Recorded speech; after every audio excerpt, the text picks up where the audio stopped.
नमस्कार शेतकरी मित्रांनो, स्वागत आहे तुमचं ॲग्रोनॉमिस्ट पूजा या यूट्यूब चॅनलवर. आज आपण जाणून घेणार आहोत एका खास किडीबाबत. तिचे नाव आहे येलो स्पॉटेड मिलीपेड किंवा तिलाच मराठीमध्ये पिवळ्या ठिपकेची गोंगलगाय सुद्धा म्हटलं जाते. पावसाळ्यात किंवा हवेत जास्त आर्द्रता असेल तर या किडीचे वास्तव्य आपल्या घराच्या अंगणात अथवा आजूबाजूच्या ज्या परिसरात आहे हिचे वास्तव अतिप्रमाणामध्ये दिसून येते. तर या किडीची ओळख, या किडीपासून होणारे नुकसान व यावर काय व्यवस्थापन करायचे मी तुम्हाला या व्हिडिओच्या माध्यमातून सांगणार आहे. पिवळ्या ठिपक्याची गोंगलगाय काळ्या रंगाची असून तिच्या शरीराच्या बाजूला चमकदार पिवळसर ठिपके जे आहे तुम्हाला दिसून येतील.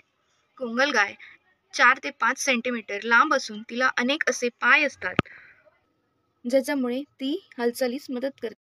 ते खाऊन डिकम्पोजिशनसाठी मदत करतात. म्हणजेच ते पर्यावरणासाठी एक मदतीचं काम करते. पण यांची संख्या जर अतिप्रमाणात वाढली तर शेतातील पिकांना या नुकसान करू शकतात.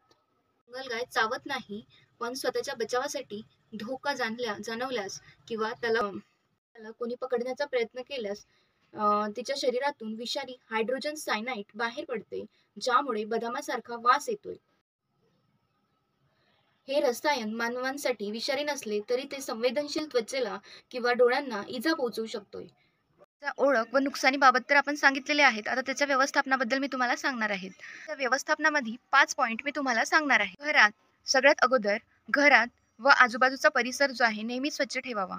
जे काही सडलेली पानं आहे किंवा कुजलेला जो पालापाचोळा आहे त्याला योग्य गोळा करून आपण त्याला योग्य नष्ट करायला पाहिजे. तसंच ओलसर कोपरे आहेत किंवा पाणी साचलेला जो भाग आहे तो आपण नेहमी स्वच्छ ठेवायला पाहिजे. दुसरे व्यवस्थापन म्हणजे घरात जे काही पटी किंवा भेगा पडलेला असेल त्याला आपण बुजवून टाकावे. नंबर तिसरे व्यवस्थापन आपण एका बकेटमध्ये थोडे पाणी घ्यावे व त्यामध्ये मीठ टाकावे व या ज्या गोंगलगायी आहेत आपण गोळा करून आपण जे बनवलेले द्रावण आहे त्यामध्ये टाकल्यास आपण या गोंगलगाईचा नायनाट करू शकतो. तुम्ही बघू शकताय मित्रांनो, आपण मिठाच्या द्रावणामध्ये गोंगलगाय टाकून त्या कशा प्रकारे मरण पावलेले आहे. आपण या प्रकारे सुद्धा नष्ट करू शकतो.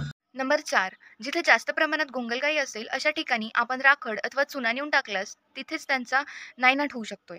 नंबर 5, तिथे जर तुम्ही नीम ऑइलचा 30 ते 40 ml प्रति लिटर पाण्यामध्ये टाकून घराच्या आजूबाजूला तुम्ही जर फवारणी केली तर या गोंगलगाईचा तुम्हाला खरंच कमी झालेला दिसून येतील. केमिकलचा वापर आपण करू नये, कारण ही जी पेस्ट आहे ती मेजर पेस्ट नाहीच आहे. किंवा तुम्हाला पाहिजेच असल्यास जर खूप जास्त गोंगलगाईचा प्रादुर्भाव जर असेल तर तुम्ही त्यासाठी पायरेथ्रॉइड बेस फवारा जे आहे तुम्ही तिथे वापरू शकताय. आणि बस मला या व्हिडिओच्या माध्यमातून एवढंच सांगायचं होतं. जर तुम्हाला खरंच माहिती आवडली तर तुम्ही आपलं चॅनल लाईक करा, कमेंट करा, शेअर करा आणि माहिती जर आवडली असल्यास तर नक्कीच तुम्ही अशाच नवनवीन माहितीसाठी